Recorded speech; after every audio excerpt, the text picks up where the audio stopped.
anaların bayramını təbrik edirəm. 8 Mart Qadınlar Bayramı münasibətilə başda şəhid anaların bayramını təbrik edirəm. Öz anamın da bayramını təbrik edirəm. Kəndə gəlmişəm ki, anamın 8 Martını təbrik edirəm. Anam bir kəlinə canım qurban anamdır. Nə qədər ki aman eləməm. Hara qoyum?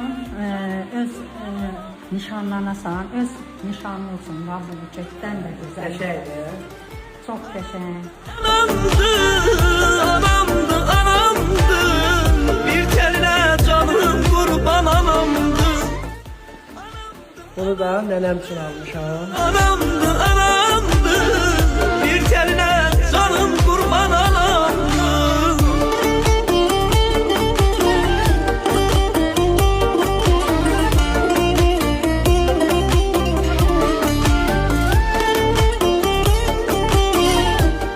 Nənələrin, anaların, şəhid anaların bayramını təbrik edirəm. Bax, belə gözəl günlərə hər zaman üzünüz gülə-gülə, belə gözəl bayramları qeyd edəsiniz.